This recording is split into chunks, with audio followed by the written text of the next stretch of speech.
to first of all thank the owner of the restaurant here. Sir Jit is back there. And where's Raj? He's somewhere there. Raj is the manager. Raj is somewhere there. So thank you so much for giving us the chance to host co-host the event on the mixer tonight. I'd like to call on Bindi Parikh, attorney Parikh, who is also the secretary of the Las Vegas India Chamber of Commerce. Thank you. So hi everyone, good evening and welcome to another great mixer brought to you by the Las Vegas India Chamber of Commerce. My name is Bindi Parikh and I'm the Chamber Secretary. I'm an immigration attorney and a partner at Venkatesan. So today's main topic is Nevada expanding globally to India, and who better than our two stellar speakers for today. So I'm going to take just a few minutes reading their bios. Kristopher Sanchez, who is the Director of International Trade for the State of Nevada, Governor's Office of Economic Development. Mr. Sanchez previously worked as a congressional staffer in the United States House of Representatives. He is currently responsible for managing GOED's International Division, the Procurement Technical Assistance Center, and Governor Sandoval's International Trade Chamber. Mr. Sanchez has successfully facilitated and conducted governor-led trade missions to China, South Korea, Mexico, Israel, Canada, Ireland, the UK, Germany, Poland, Italy, and Australia. Further, Mr. Sanchez has completed exploratory missions to Taiwan, Australia, and Finland, and led business delegations to China, Brazil, Israel, and Poland. In addition to serving as the division's director, Mr. Sanchez is a member of the Executive Office of the President, Office of the United States Trade Representative in the Government Policy Advisory Committee, a steering committee member for the National FDI Frontlines Coalition, established by Organization for International Investment, a committee member of the U.S. Global Leadership Coalition, and a member of the United States Department of Commerce Nevada District Export Council. Mr. Sanchez's congressional experience covers a number of policy areas such as defense, homeland security, transportation, veterans affairs, forestry, fisheries, agriculture, and international relations. As a legislative assistant for Congressman John Porter in the 109th and 110th Congress, Mr. Sanchez worked closely with congressional committee staff, policy experts, federal agencies, community organizations, and Nevada state officials on a diverse range of issues and legislation affecting Nevada. So I asked Rita how long I had to speak tonight, and she said, well, as long as you need, which is very dangerous, because this is the two things I like to talk about the most, and that is Nevada and going global. And, you know, one of the things that, just to preface my remarks this evening, is to talk about Nevada and innovation. And one of the things that I'd like to start out with, and then I'll add the context as I continue on my remarks, is that Nevada is relevant in ways that we've never been before. And what do I mean by that? Well, we've all been through the global financial crisis here in Nevada, so we know what that is like. And if you remember, if you look back about 5 years ago, one of the first things that the governor said that he was going to do when he was elected was focus on diversifying our economy. And as a result of that, we created the Governor's Office of Economic Development in partnership with our state legislature. And we, through the Brookings Mountain West, in a very comprehensive study that they had done, identified a number of sectors, I think there were 9 in the study, if I remember correctly, that we had potential to grow in, with the understanding that we wanted to make sure that our 2 primary sectors would be strong, gaming and hospitality and mining. And I'll talk a little bit about those as well. So we established the Governor's Office of Economic Development, and just with time in the forefront here, I'll move quickly through some of this so I can get to more of the international focus. And we learned very rapidly after we established the Governor's Office of Economic Development that there were a certain number of clusters that we could be extremely successful in if we resourced and strategized correctly. And one of those, and I'll talk about a few of them tonight, but I'll start with water technology and what is now WaterStar. So about 2013, we created the Water Center of Excellence. It's now matured into the WaterStar platform. It's a commercialization platform for water technology. And Nevada had a very unique assets here that we had to leverage very strategically, and we hadn't done so globally until in this last few years. And that is that we have the Southern Nevada Water Authority. The Southern Nevada Water Authority is one of the best in the world at testing new technology, and they do it on our infrastructure in real time in most cases. We have the Desert Research Institute that has more hydrologists on staff at DRI than any other institution in the United States outside of the USGIS. And so if you couple those two things together, you've got an expertise that's unmatched in the world, and you've got an expertise that's certainly unmatched here in the United States. So we created the Water Center of Excellence, an entity that would be the umbrella, if you will, over all of the entities here that have expertise in water.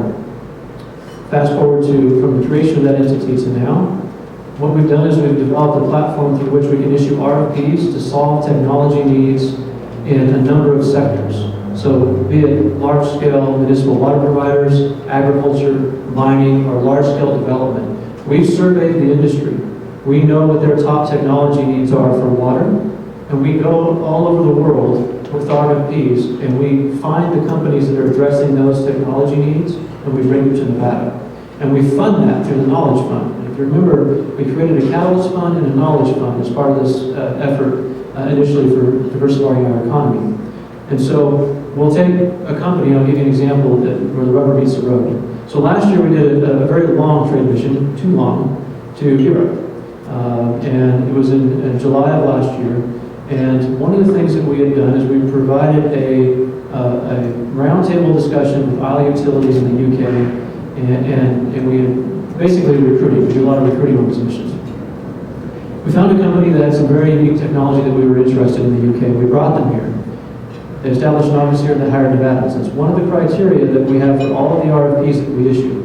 That the companies that commit to work with our, in this case, water, and I'll talk about aerospace, I'll talk about mining, and I'll talk about gaming technology in a minute. They've got to commit to Nevada. They've got to commit to hiring Nevadans.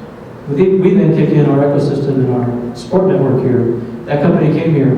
They were successful in getting their products introduced to the market, and we just took them to Australia this July. So a company out of the UK came to Nevada to mature their technology, introduce it to the marketplace, and then we helped them export to Australia from Nevada. And so that's an area that I think a very concrete example of a way in which Nevada is relevant globally that we traditionally hadn't been in the past because we hadn't leveraged those resources. And we hadn't brought the folks together in a way that we could package them and then sell them globally, if you will. And then another area where we're very, very strong in innovation is autonomous systems. And I know in the news you've probably heard a lot about drones, and most of the time when you hear drones in the news, it's in a negative context. But we have some very cool things going on within autonomous systems here and autonomy in general in Nevada. So we have the Nevada Center for Autonomous Mobility, which think of that in terms of ground-based platforms. We have the Nevada Institute for Autonomous Systems, think of aerial platforms. And we're really looking at being a leader in the technology development, the application development, and the platform development in this industry. And there's a couple of things I want to point out about NIAS, specifically, the Nevada Institute for Autonomous Systems, that folks may not be aware of.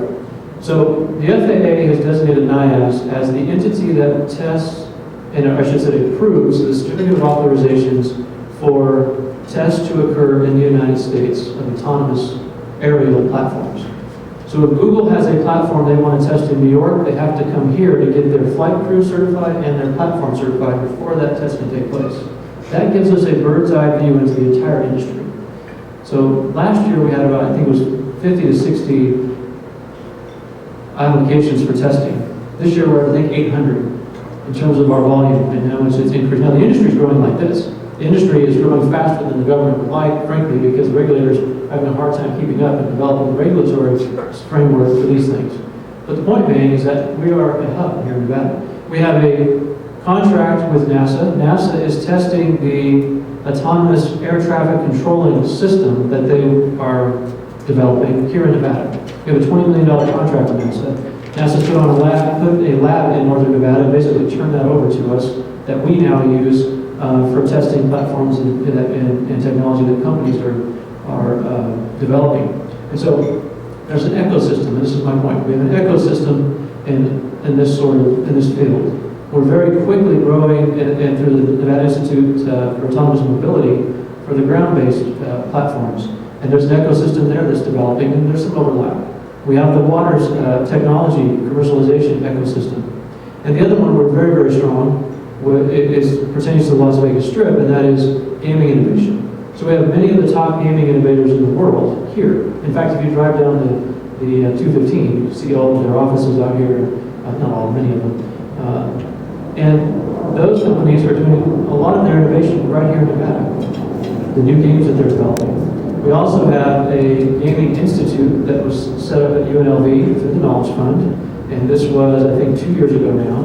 The first couple cohort students, that came out of that program had 34 patents filed, and one student had $1 million contract. And we're looking at the future of gaming. What's it going to be like to walk into a casino floor 15 to 20 years from now? How do we introduce social gaming, social media into the gaming arena? And what's it look like when you do that? The industry is looking at, if you pay attention to, I don't play a lot of video games, but there are certain video games that globally are competitive. They fill arenas for two players to sit and compete against each other to play a video game. And all over the world, this is a big deal. And so the industry is looking about how do we capitalize on that? What does that mean for our industry here? It's another area where we've got a very robust ecosystem. And then I'll leave the examples I think will illustrate the point I'm trying to make. So, what does that mean for us globally? One of the things that I think illustrates this that's interesting, and one that I care about a lot because it's taken a lot of work, but we've built a very good partnership with Poland. And this is and there's a lot of countries mentioned in the introduction. We've got partnerships all over the world. I'll give you a real brief rundown of those in just a second. But what we've done with Poland is we've created what we call the Silicon Bridge. So we had a number of delegations from Poland to come in over the last 2 years. I've been there. I'm making my 9th trip to Poland tomorrow. We've had ministers come out, different governments. They've had elections last October. And one of the things that we said early on is that you need to look at Reno because the Poles have just invested a bunch of money in putting an accelerator in San Francisco. And I was in a meeting with the ambassador 2 years ago, and they said, it's incredibly expensive to be in San Francisco. A lot of our companies can't be successful there. They can't access the mentors because it's really competitive. And to be frank, and this is the ambassador's words, no one cares about Poland and California. And I said, well, we care about Poland and Nevada. And we've got a community. Many of you may know John Pekis. He's of our Polish American Chamber of Commerce. Very active as honorary consul here as well. And for a long time, he'd been talking to the ambassador about the importance of Nevada, and then to me about the importance of Poland. And when we finally got together and talked about that, one of the things that became very apparent to the Poles was that they needed to be in northern Nevada. Because in northern Nevada, they're a 3.5-hour drive from Silicon Valley, they're a 49-minute flight from Oakland, and their companies, more importantly, could access the ecosystem there. They were going to go into a community that was in one of the top 10 in the United States as an emerging tech hub, which is Reno. And so what we've done now is we've built a platform. It's called the Silicon Bridge. We are recruiting companies into that platform. The first set of companies will be here by the end of the year. One of the reasons I'm in Poland starting tomorrow is that in Katowice, Poland, the largest Central and Eastern European small and medium enterprise conference is occurring. We are the only U.S. state partner of that conference. Now, one of the things that I like to do is go into parts of the world where American states traditionally are not. And so I mean, that's not a rule or anything. I spend a lot of time in a lot of places that other states are. But what I find is that we are more successful that way. So, and just to finish the Poland story, the state that I'm partnering with, where Katowice is located, is the state of Silesia. They are entering into an agreement that I'll be signing in a week with the state of Nevada. It is the first international agreement that state in Poland has ever signed in the world. Ever. They don't have another one. So for me, that means a lot because it means that they're expending political capital on that agreement and they want it to be successful. They are equally as vested in the success of that as we are. And the reason that they are interested in what we offer is that we've got these platforms for innovation. We have an ability to plug their companies into markets here in the United States and help their companies grow their technology. And there's a lot of countries in Europe, and many of you are well familiar with the history of Europe, that have a lot of companies right now that are at the $400, $500 million range and have been growing steadily for the last 20 years, but they have not come to the United States yet. Those are the companies we want here in Nevada. They have great technology, they have the resources to be here and be successful, and we also want those emerging companies that need the VC funding, that need the support that they can't get in various parts of Europe to come here to Nevada. So the Southern Nevada component of this. So the platform now, we've got everything worked out, and this is a partnership with UNR and Switch and the Chamber and our office, and we're going to be replicating that here in Southern Nevada. And so that's what it is. This is very exciting because it's not just Poland. This platform will work with any country. And the consul and I were just having a great conversation before we started to sit down and eat, and talking about water and India. And there's a lot of opportunity for collaboration there, which I will be following up on. And another thing I mentioned was that our Lieutenant Governor is going to be in India December 1st to the 8th. And this is his second trip that he'll be making, Lieutenant Governor Hutchinson. And so I'm very excited about the opportunity to expand and grow that.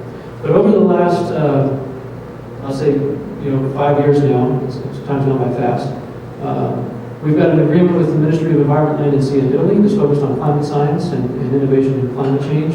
We have many agreements in Israel focused on water. We have another one we've just finished up with the Office of the Chief Scientist in Israel that brings funding from both Nevada and the national government in Israel focused on water technology and collaboration. We have a similar agreement that we're working on in Brisbane in Australia.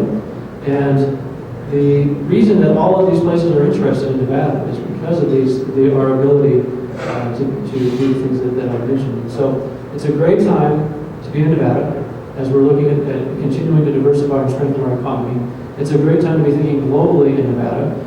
And I think many of you may have heard recently Jeremy Burrow has been out and giving a number of talks. And I think it's important to mention just where we are and where we came from. So, we were at 14.1% at the height of the global financial crisis in unemployment. We're now at like 6.1, I think was the last number. We have 175,000 jobs generated over the last 5 years, which is the highest job rate growth in the U.S. for any state. And we've got $28.5 billion worth of investment planned in Southern Nevada, $9.5 billion going into Northern Nevada. So the recovery, the global financial crisis for us was very deep, and it hurt a lot of people. But we are making tremendous strides. And one of the things that the governor is very, very focused on, the director, Steve Hill of Economic Development is very, very focused on, that drives what I'm doing, is that we want to be the leaders in these industries that I mentioned. When it comes to water technology, autonomy, and renewable energy, and gaming innovation, it's Nevada. We've absolutely got to be in Nevada. And that's the message we deliver everywhere we go in the world. And we've been blessed in that everybody knows Las Vegas, and that is tremendous. Because I can walk into any room, anywhere in the world, and say Las Vegas, and I immediately get smiles and heads nodding. Anywhere. And that's great. Because if I was in Montana and I mentioned Billings, I don't think I'd get the same response. So that is one of the things that is great because people they know it. They've been here. They want to be here if they haven't already. Or they have somebody that's very close to them that just recently was in Las Vegas. And so that's our hook. And so and we're able to then expand on that positive perception that people have and talk about the other parts of Nevada, the other things that we're doing. And it's all centered around innovation and making sure that our communities our educational system supports the industry, that we're focusing, you hear a lot, I think, right now on STEM education, all related to ensuring that we can provide the workforce that these companies will need as they come here, and that we can grow strategically in these regions, in these areas moving forward. So I think I'll leave it at that. Thank you for your time, and it was good to meet many of you that I haven't met already. And I don't know if we'll have time for Q&A, and where's our MC? I don't know, is there questions now, or you want me to wait, or? We'll wait. Our next speaker for today is the Consul General of India, Ambassador Venkatesan Ashok. Now, before I read out his bio, I'd like to thank him for making the trip from San Francisco. And this is not the first time he made this trip. He's always here for us, and he lends his expertise and advice when needed. I'm not a big fan of reading bios, but these guys have such stellar resumes. I couldn't memorize it if I wanted to. So here goes. Ambassador Ashok has held diplomatic assignments in Hong Kong, Malaysia, China, Australia, and Sri Lanka, apart from postings in the Ministry of External Affairs in different capacities. He was Director of External Relations in the Department of Atomic Energy between 1995 to 1998, following which he was appointed as India's alternate governor and alternate permanent representative in the International Atomic Energy Agency, Vienna. He was the Division Chief of Central Europe in the Ministry of External Affairs prior to his assignment as Ambassador of India to the Republic of Zimbabwe between March 2008 to June 2011. Ambassador Ashok served as Ambassador of India to the Czech Republic from August 2011 to September 2014. He has taken charge as Consul General of India in San Francisco from November 21st, 2014. Ambassador Ashok speaks Chinese, English, and several Indian languages. He has authored a book, The Savatara, apart from several technical articles. His interests include reading and music. Thank you very much, Bindi. It was very exciting hearing what Director Sanchez had to say, and I'm delighted to be amongst all of you. I always love coming to Las Vegas, and I found some very good friends here, and I hope to keep coming at least as long as I'm still working in San Francisco. When Rita told me about this, I thought it would be a standard event where I come and make my usual speech about India and how we do things there. But Director Sanchez has upped the ante, as it were, and has raised a lot of exciting possibilities. In the brief conversation we had before I sat down to eat, we talked about water, renewable energy, aerospace, autonomous platforms, and various other things. So I think the first thing I wanted to tell you was that I'm very excited about the possibilities that can happen between India and Nevada. Now, just to put this in perspective, your population, I believe, is around 3 million. Every 2 months, India's population increases by 3 million. So it's a little strange, but at the same time, what is exciting is that with you, there's a tremendous amount that we can do. We are a country which, with its 1.25 billion, is short of all resources. It's not because we don't have the resources, it's because we don't know how to use the resources properly. We have actually adequate power generation, but with a growing economy, we need more power. But if you take away the power which goes by leakages, that's why we have shortages. The same applies to water, the same applies to a lot of other sectors. So that is where I found from your conversation the exciting possibilities for cooperation that exist between India and Nevada. I agree with you that when you say Las Vegas, I assure you in India there'll be a very wide smile. Because we are in a society where gaming is looked at as sinful. So it is a dangerous thing to do. So as a result, I think the only gaming we have in India is on board a ship off the coast of Goa. But to go to Nepal, and the entire gaming industry in Nepal is filled with money from India. It's only Indians who are playing there. I mean, there are others, but they are a minority. So that shows you the attraction that the Indians have. And if Las Vegas was slightly closer, you will find a lot of Indians here. So, but you know, the exciting thing about India is, and this is where I think Nevada should look at India, we have one of the youngest nations in the world. 50% of our people are below 25 years of age. 65% of our people are below 35 years of age. So it's compared to any other large country where populations are actually declining, including China, we are still a growing nation. So this is a demographic challenge, the population increase, but it's also an opportunity when you look at the things that we could do with this. So just to give you a comparison, median age in India is 29, USA 37, China 39, Japan 48. So what do we do with this large population? We have to ensure that they get employment. We have to ensure that there is economic growth. Now, we've been projecting an economic growth this year around 7.9%. And we were very fortunate pre-2008 to have many years of 8 to 9% growth. But while that sounds like a large number for all of you, I assure you that in order to bring the benefits of development quickly to a population as large as we have, you're talking of the need for double-digit growth. It's the kind of growth which China did between 1978 and today. So we are looking at that kind of acceleration. And where are we going to get that acceleration from? It's not going to be from IT. What do we have? Maybe 3.5 million people in the IT sector. Add all the others who are peripheral to the sector, you will get maybe 10 million people. It's nothing. So it's only if we can increase manufacturing that we are going to be able to employ the 12 million people who come onto the job market every year.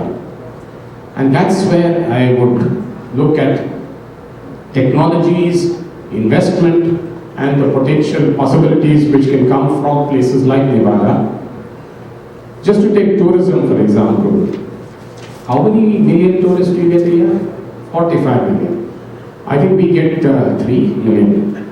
We have a slightly larger country than yours, but than your state. But at the same time, it's shocking that we have 3 to 4 million tourists. 5 million, I think, was our record. And we have more Indians going out of India than coming into India. We have about 7 to 8 million going every year.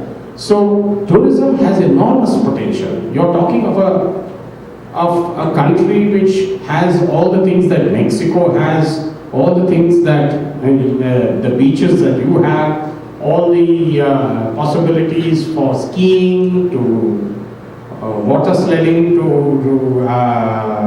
whitewater rafting, to ballooning, to just about everything you can dream of. We have palaces, we have forts, we have just you can sort of name everything that any other country has. We do have it in India. I think it's the problem of marketing that we have not been able to sell and project this adequately. We have game sanctuaries, we have tigers, and the tiger population is actually growing along with our population.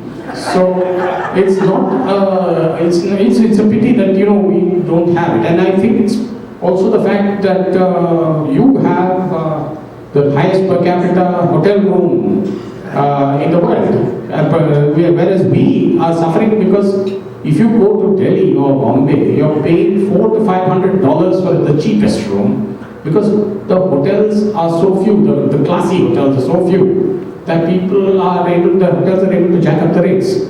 Now we've begun to get the Hiltons and the Marriotts and others to come in a big way, but it's still we need to grow hugely, and that is an area of the tourism sector, both in terms of the hardware of hotels and other things, but also in terms of software of interesting people and showing them the possibilities, is something I think we could learn a lot from Nevada from. And then Director Sanchez spoke about water.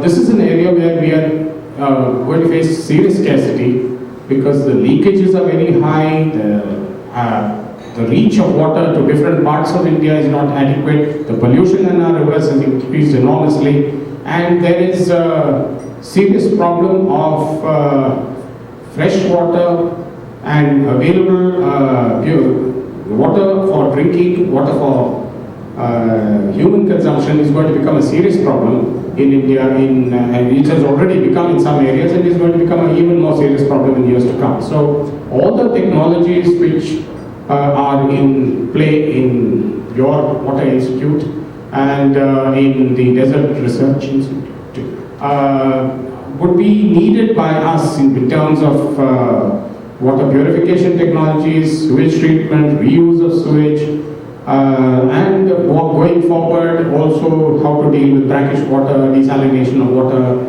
and leakage and metering and ensuring that people pay the fair price for water, because that's how we're going to be able to ensure that water comes to all. The other area in which we are very keen, and I see a possibility for great cooperation with Nevada, is renewable energy. The Prime Minister of India announced 2 years ago that he would announce a target of 100,000 megawatts of solar energy. So knowing that you have both photovoltaic and concentrated solar power, we would like to see whether that is, that the solar mission is a big thing. By 2022, we plan to have 20,000 megawatts. And soon thereafter, maybe within the next 5 or 7 years thereafter, to reach 100,000 megawatts. In addition, 75,000 megawatts is what we are targeting for other renewable energy, which means wind and also biomass. Now, wind, we are already at around 30,000 megawatts, but we see the potential for growing at least to double that figure. And in terms of biomass, we have, because of the large agricultural output of 220 million tons of grain every year and so on, we have a large proportion of agricultural waste, which can be converted to biomass either by gasification and thermal systems, or by digestion into bioethanol or biodiesel. So this is another area where we could see great potential for increasing energy. And as you know, if you reuse biomass, you're actually reducing carbon dioxide, because you're recycling the whole issue. So in terms of water, in terms of power, in terms of water treatment, sewage treatment and so on, I see great potential. As I said, if there is greater connection between Nevada and India may see the benefits of gaming, and then we may start having more gaming in other parts of India. You were mentioning that you're getting into high technology gaming. I'm pretty sure that you will have smart Indians who are helping you in doing that. So I'm sure that using that and the inspiration from here, we could try to increase gaming in India. Aerospace and autonomous is another area where, and all autonomous platforms is also an area which are of great interest to us. A combination of remote and autonomous drone systems is already there, and India is a very large purchaser of drones. Much of the drone technology, in fact, is coming from Israel. And we do it for both civil and military applications very extensively now. In fact, it may interest you to know that we are counting the number of rhinoceroses in Kaziranga Sanctuary in Assam using drone technology. And also to identify poaching, because there's a very serious problem with the rhinoceros horn being sought after by the Chinese across the border. So that is again an area. Aerospace, drones and so on is another area.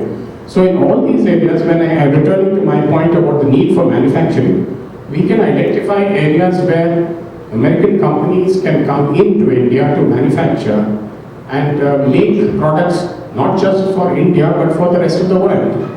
And in this process, it's not a question of taking away American jobs and American livelihoods, because you're bringing your technology, your money, and you are investing in India, and then the Indian labor is available for doing for the manufacturing and for the market. Now, look at the market.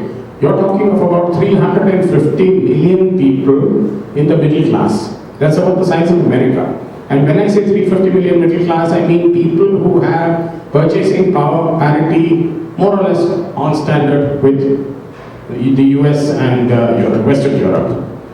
And then you have the other 800 to 900 million people who at the moment may be not in the middle class but are very aspiring. How are they aspiring? You have people who, you have 1 billion mobile phones. Even the man on the street who may not have a house, who may have to do his selling from a cart, has a mobile phone. So the way it is spread is quite amazing, and out of the 1 billion mobile phones, about 200 million to 250 million are smartphones. And everybody who has an ordinary phone is wanting to upgrade to a smartphone.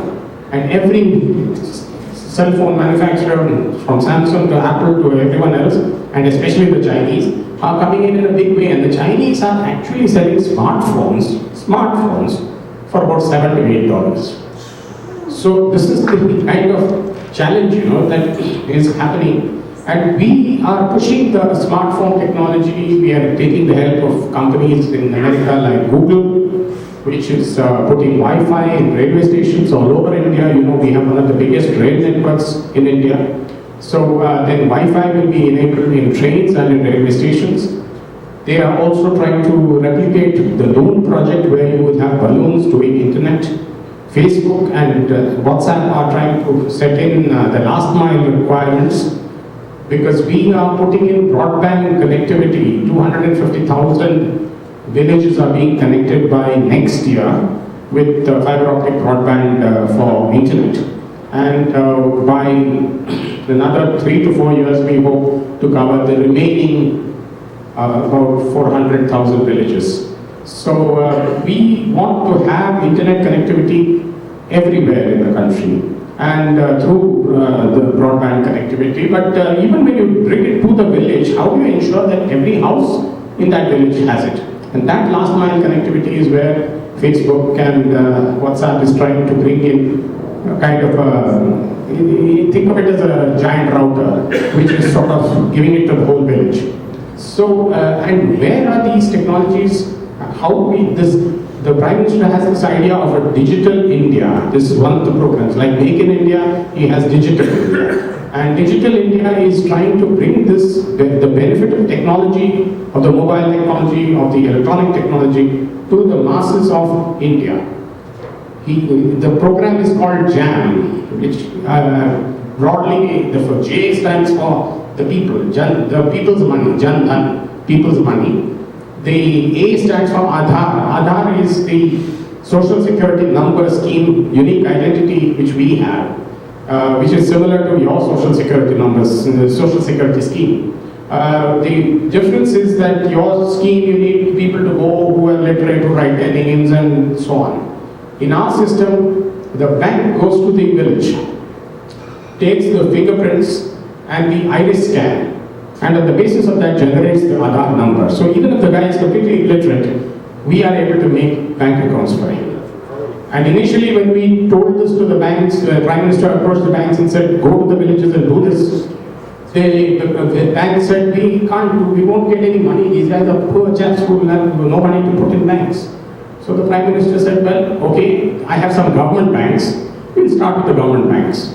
So the government banks went in and started doing these accounts, and discovered that today we have 250 million such accounts set up across India, and at last count about $10 billion have been raised, $10 billion US dollars, not 10 billion rupees.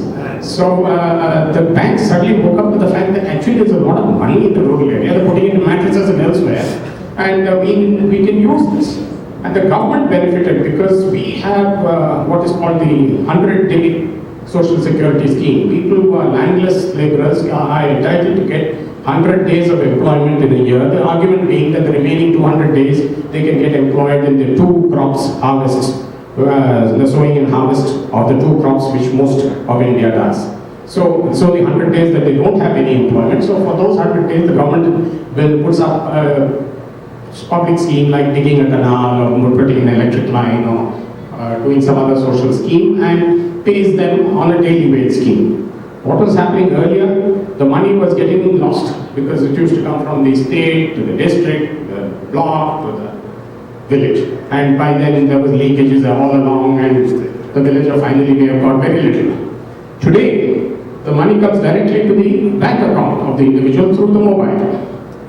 So we have averted the whole corruption system, which is has been there earlier. And in every way, in terms of e-governance, in terms of e-health, in terms of e-policing, in terms of documentation, they are now trying to get every individual to be able to put his personal records, his land records, his other documents into document storage in the cloud, so that the person, when he goes to a government office to request for gas or water or any requirement, he doesn't have to start carrying all his documents with him. Once he gives his fingerprint and iris, through that they will detect and be able to identify the documents he needs and know what is his land record status and what other statuses, what other property or whatever he has. So it is a remarkable change that digital technology is bringing across India, and it is a revolution without parallel in history, where we are trying to lift one of the hugest populations out of poverty. And already today, the percent, when we started in 1947, about 70% of India was in what would be called dire poverty. Today it is under 20%. And we are hoping that by these measures, we will one day be able to say that the people who are really in the poorest segment have dropped down to insignificant numbers. So when you talk of Make in India, when you talk of Digital India, all these are programs which are really seeking to get across benefits to all the people of India.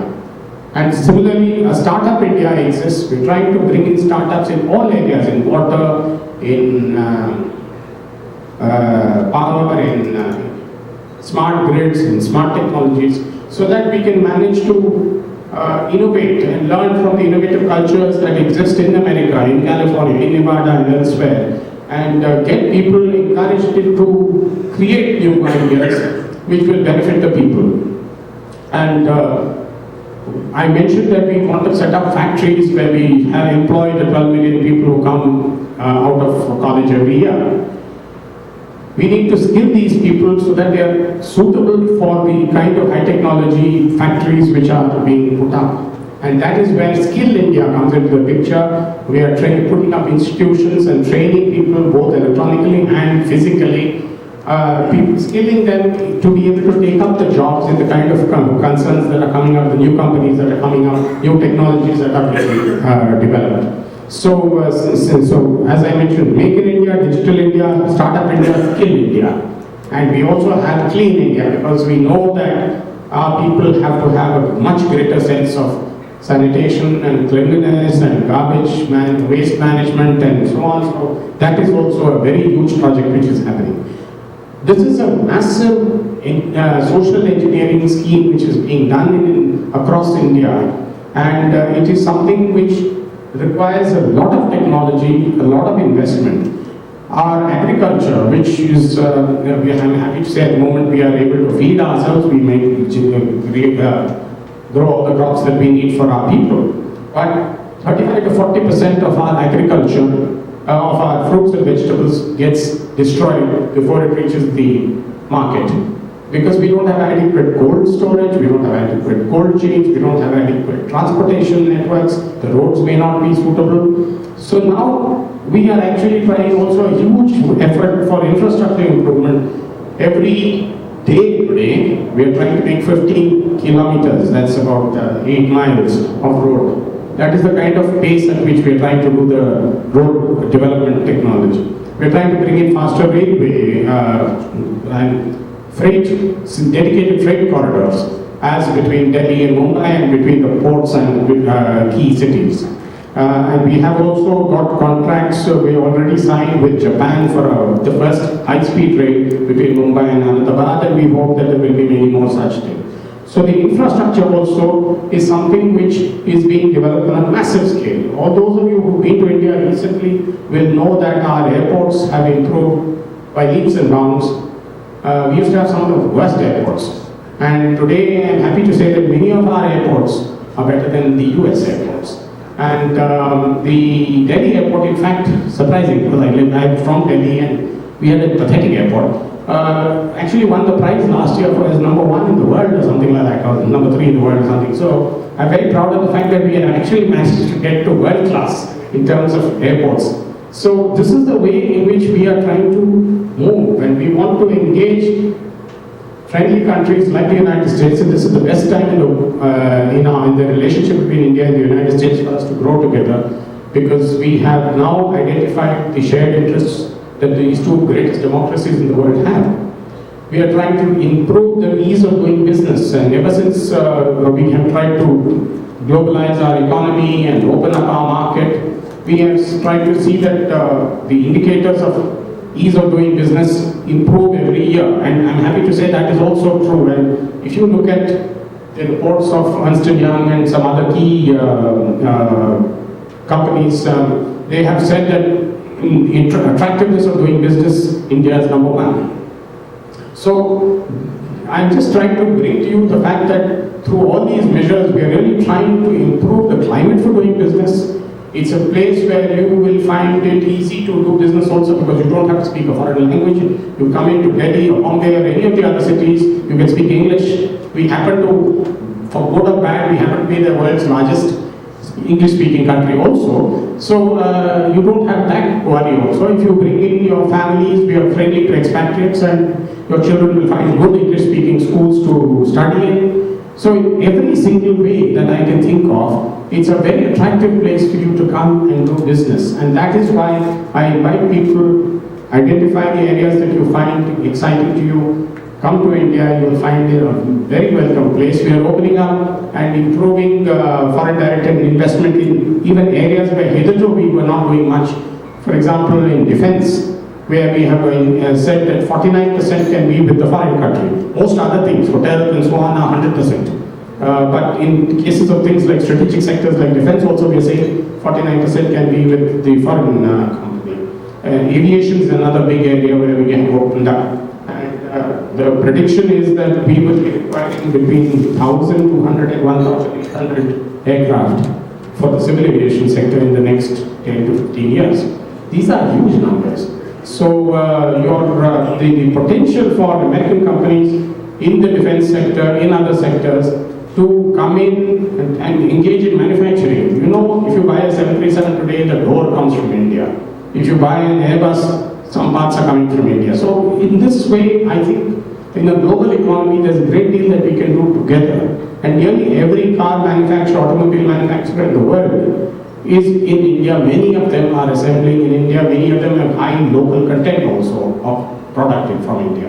So I urge you to look at this. I think the problem, especially between Nevada and India, has been that neither of us knows each other enough.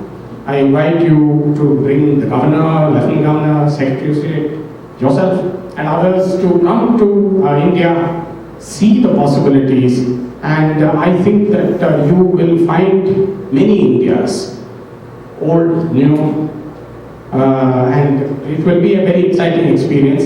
And I think then we will see the kind of possibilities that are open for us, and I think you will share my excitement and enthusiasm even more when you come and see the possibilities. Thank you very much. Pastor Ashok, I'm sure everyone's excited to make at least one trip to India soon. That was a great presentation. So now with that, we're going to open it up to questions, if anyone has any.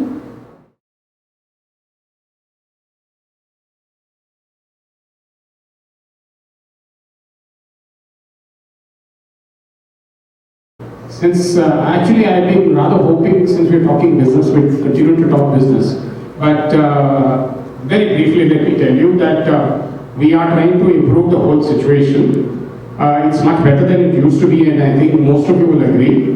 The renunciation issue is something which we are trying to address. The problem occurs not because the left hand and right hand don't talk to each other, but because the left hand and right hand belong to two different agencies. One is CKGS and the other is the consulate. So we are trying to reduce this problem. What I have tried to do in the interim while we are trying to resolve this whole thing and the issue of renunciation is to tell people that my email address is cg@cgisf.org. Send me an email. I have responded to every single email which comes because I direct it to my 4 consuls, who direct it to the vice consuls. We have solved individual problems because I recognize the problem you have, but we are solving it when we are addressing this while trying to do the mega job of addressing it on the global scale.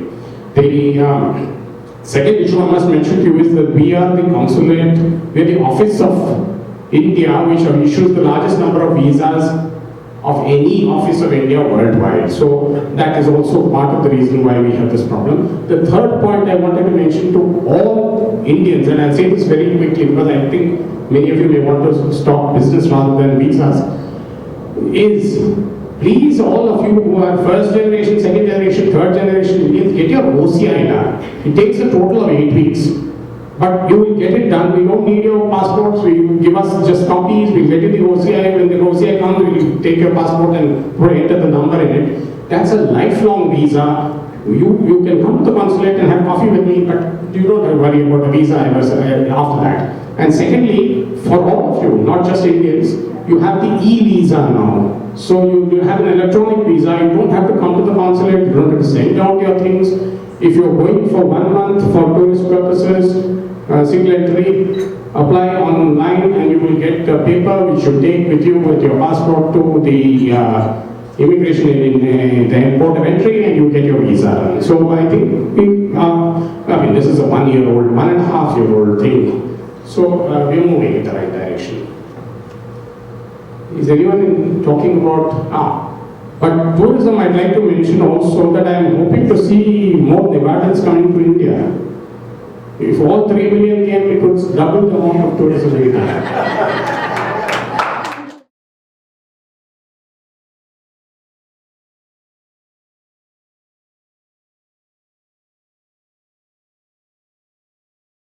First thing I'll say is that we're not buying anybody. They're coming here of their own free will. They want to be here because of what we offer. The second thing is that we learned through the global financial crisis what happens if we don't diversify our economy. We have highest foreclosure rates in the U.S. We have families that don't have homes, and we have tremendous issues because of the downturn that we have to overcome. And so we absolutely need to be looking at our economy outside of tourism. We need to strengthen that industry. We need to make sure that it stays strong and competitive globally. And as you know, Director Hill is just finished with the recommendations from the Southern Nevada Tourism Improvement Commission to the legislature. A good portion of that is focused on on what we're going to do to make sure that the strip stays strong and healthy. And so it's not a matter of a zero sum on either side. We have to do both. We have to make sure that number one sector is strong, and we have to make sure that we invest where on the other sectors that can grow over time and be strong themselves, so that next valley that occurs, we can weather it and move on. And I have to say, just on your earlier point, we have programs out there to entice highly innovative companies to come here and commercialize their technology. Now, WaterStar actually gets 1% of that commercialization. So there's revenue being generated back into that platform, back into our community, to help go out and entice more companies to move here. Those companies are going to come here, they're going to hire Nevadans, they're going to grow here, and that technology will be known for coming from Nevada. So there's a lot of benefit to what we're doing, and it's much bigger than just providing a small incentive for a company to come. In many cases, we don't. They actually pay a service fee to come here and have our experts look at their technology, commercialize that technology. So there's different models that we use.